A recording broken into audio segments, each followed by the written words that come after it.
Alors le programme, le point numéro 2 du programme, après les finances publiques, c'est l'économie et le commerce. C'est notre première priorité. Je suis des 4 candidats qui seront présents aux prochaines élections municipales de Mazamet, le seul à être chef d'entreprise. Donc l'idée, c'est de retrouver une politique économique pour Mazamet. Il n'y a pas de politique économique à Mazamet depuis maintenant de nombreuses années. Alors, on entend souvent dire « Ah, mais c'est dommage, il faudrait qu'il y ait des entreprises qui viennent à Mazamet, il n'y en a pas. Je vais vous répondre ce soir, oui, il n'y en a pas et puis il ne peut pas y en avoir. Il ne peut pas y en avoir, pourquoi ? Parce que vous n'avez pas les conditions minimales réunies pour essayer d'avoir une attractivité du territoire. Pour avoir une attractivité sur Mazamet, il faudrait quoi ? Il faudrait qu'on ait des terrains viabilisés et vendus à des prix compétitifs. Or, vous avez peu ou pas de terrains, et puis le peu qui sont vendus, ils le sont à des prix, honnêtement, des prix indécents et qui décourageraient même les plus motivés. J'en parle en connaissance de cause pour mon entreprise.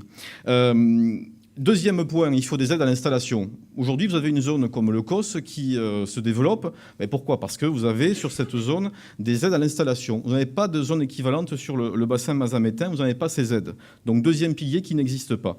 Et puis le troisième pilier qui est important pour pouvoir attirer des entreprises, c'est d'aller les chercher. Parce que vous n'ignorez pas qu'on n'est pas sur un axe routier important, on n'est pas sur un axe autoroutier. Et donc les implantations d'entreprises, elles ne se font pas naturellement. Donc il faut aller les chercher. Alors si un jour on a un désenclavement, ça ira plus vite. Mais pour l'instant, on ne l'a pas. Et de toute façon, même si c'est voté, ça mettra du temps à se réaliser. Donc il faut aller les chercher, les investisseurs. Or aujourd'hui, vous n'avez ni ça, donc ni les terrains, ni les aides à l'installation, ni la recherche des porteurs de projets. Donc on peut toujours continuer à se lamenter. Et puis on pourra longtemps continuer à se lamenter en disant qu'il n'y a pas d'activité économique nouvelle sur Mazamet. Donc qu'est-ce qu'on veut faire ces 6 prochaines années ? C'est porter ce projet auprès de l'agglomération. C'est aussi pour ça qu'il y a quelques jours, on a relancé le projet de zone industrielle et artisanale à la Trille, donc derrière chez Valeo. Alors, petit cours de géographie, on va le redire parce que beaucoup de monde avait oublié ou ne savait pas où était la Trille. Donc quand vous êtes sur le Fun, vous partez, vous prenez donc direction Valeo. Et lorsque vous repassez en fait derrière chez Valeo, vous repassez la rivière et vous êtes à nouveau sur la commune de Mazamet. Il y a 48 hectares et qui pourraient donc tout à fait accueillir une zone à vocation industrielle. On est loin des habitations, on est à proximité de la nationale, on est déjà dans un environnement industriel.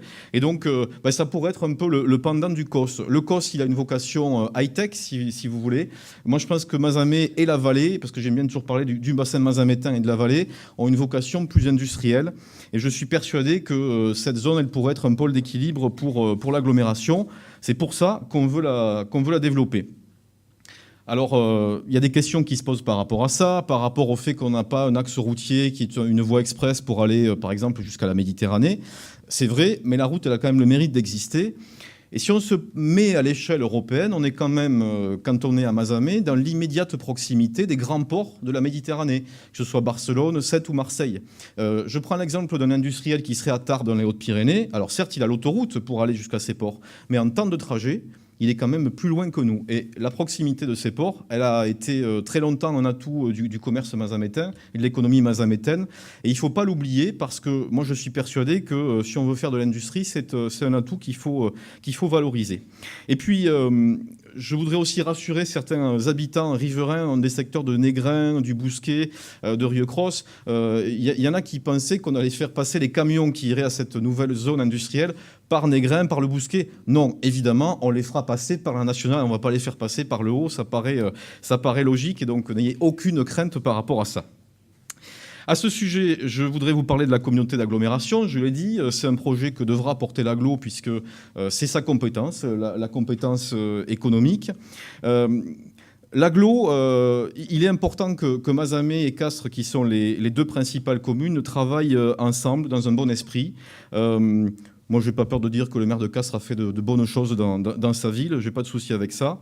Mais je crois qu'il faut que Mazamet pèse aujourd'hui plus à l'agglomération, puisque c'est l'agglomération de Castres-Mazamet. C'est une agglomération qui est bipolaire. C'est un cas un peu unique, ou en tout cas très rare. Mais il faut faire avec, et il faut que le mazamétain ait toute sa place dans l'agglomération. Mazamet, finalement, dans l'agglomération, c'est la plus petite des grandes communes et la plus grande des petites communes. Donc, on est censé avoir un rôle pivot finalement et faire le lien entre la ville principale qui est Castres et puis avec les autres communes. Donc il faudra dans les 6 prochaines années qu'à l'agglomération, on ait ce rôle de pivot entre la ville principale et les petites communes. Alors, il y a des questions qui sont posées, on m'en a posé ces dernières semaines sur qu'est-ce qu'on va faire pour la présidence de l'agglomération. C'est une question qui se pose, alors comme je sais qu'elle se pose, ce soir je vais vous en parler. Moi, je crois qu'il est trop tôt ce soir pour parler de la présidence de l'agglomération, dire on va voter pour un tel, pour un tel. Moi, je suis incapable de vous dire qui, dans 3 semaines, sera élu maire de Castres, qui sera élu maire de Mazamet. J'aimerais bien le savoir, mais je ne suis pas en mesure de vous le dire ce soir. Je ne sais pas plus qui sera élu à Roussillon, qui sera élu à La Bruyère. Donc, si vous voulez, c'est très compliqué aujourd'hui de pouvoir parler de ça concrètement. Ce qui est sûr, je vous ai dit qu'il fallait que Mazamet et Castres aient de bonnes relations, mais que Mazamet soit aussi le pivot avec les autres communes. Et puis, comme on parle de l'agglomération de Castres-Mazamet, moi, je crois qu'il y a une chose qu'on doit affirmer dès ce soir, très clairement. Moi, dans mon esprit, le maire de Mazamet, et je vais vous dire, quel qu'il soit, qui que ce soit dans les prochaines semaines, aura un jour, tôt ou tard, vocation à être président de l'agglomération.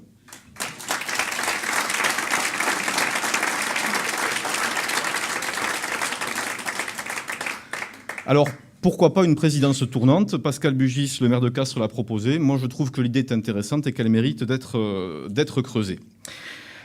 J'ai parlé donc d'économie, on parle de commerce aussi. On aura une priorité, ça va être de redynamiser le centre-ville de Mazamet. C'est ressorti énormément dans le porte-à-porte qu'on fait depuis maintenant des mois. Les Mazamétains ont un peu mal à leur centre-ville. Donc on veut le redynamiser, on va s'appuyer bien sûr sur les commerçants et on veut créer un office municipal du commerce. L'idée, c'est une structure qui va permettre de mieux dynamiser l'offre commerciale. Là aussi, d'aller chercher les porteurs de projets parce que... quand vous êtes à Mazamet en centre-ville, malheureusement, vous n'êtes pas rue Alsace-Lorraine à Toulouse. Et donc, les implantations de commerce, elles ne se font pas toutes seules, elles ne se font pas naturellement. Donc, on devra aller chercher les porteurs de projets. Et puis, on va aussi aider avec cet office municipal à structurer l'offre commerciale. Ça veut dire recenser les cellules commerciales. Donc, savoir quel espace on a, ce qu'on peut proposer. Ça peut être aussi aider les commerçants à structurer leur offre sur Internet. À l'heure d'Amazon, on peut regretter qu'il y ait un développement du commerce sur Internet, mais il faut dire la vérité, on ne reviendra pas en arrière. Donc il faut aider les commerçants à se structurer. On imaginait peut-être une vitrine avec les commerçants de Mazamet, vous faites vos courses en ligne et puis on vous livre, où il y a un drive des commerçants du centre-ville. Ça, c'est le rôle d'un office municipal du commerce. C'est la structuration d'une offre commerciale, c'est vraiment dynamiser. Et puis c'est reporter à nouveau ce projet d'OMPCA qui est en sommeil, qui permet d'avoir des fonds importants pour restructurer le commerce dans les villes où le commerce ou le centre-ville sont en souffrance. Après, pour le reste... Alors j'en profite pour saluer les initiatives prises par l'association des commerçants, par la SEM, en particulier la carte de fidélité qui est valable dans les commerces du centre-ville et qui permet de cumuler des euros avec une grande surface de la périphérie. Ça, c'est très novateur. Moi, je trouve que l'idée est excellente et moi, j'en félicite les commerçants qui en ont eu l'initiative et qui ont adhéré à ce dispositif. Ça fait partie des choses qui structurent l'offre commerciale et qu'on veut encourager. Par contre, après, pour le reste, moi, je crois que les commerçants, il faut qu'ils soient très autonomes quand ils veulent effectuer les animations. On est la mairie pour les aider, on est là, s'il le faut, pour subventionner, mais on est plutôt partisan d'une autonomie des commerçants par secteur, par quartier. Je crois que le rôle de la mairie, c'est pas de dire le 21, vous ferez gagner les boîtes de chocolat, le 22, vous ferez le tirage au sort de la voiture. Ça, c'est pas le rôle de la mairie. Ça, c'est aux commerçants. La mairie, elle est là pour dynamiser véritablement l'offre commerciale. Et puis, pour relancer le centre-ville, il faut y relancer l'activité. C'est ce qu'on va voir dans quelques minutes avec la partie urbanisme pour ramener du monde en centre-ville. Et puis, il faut aussi faire des travaux pour l'embellir et pour le rénover, ce centre-ville, pour qu'il soit agréable et qu'il soit attractif. Donc, ça fait partie des choses qu'on fera. Et à propos du commerce, sachez aussi qu'il nous tient à cœur, et il me tient particulièrement à cœur parce que je l'ai animé pendant des années, de redynamiser aussi le marché à Mazamet. Le samedi se porte pas mal, mais je pense qu'on pourrait faire mieux. Le mardi a tendance à s'essouffler, donc il va falloir essayer de relancer tout ça. Donc, il va falloir peut-être animer un peu plus, remettre un petit fond musical, enfin voilà, toutes ces choses qui sont de nature à redynamiser le marché. En tout cas, ça fait partie de nos priorités, on en est bien conscient. On ne peut pas avoir une ville attractive si on n'a pas un centre-ville attractif. Donc je pense qu'il faut absolument avoir cette politique volontaire.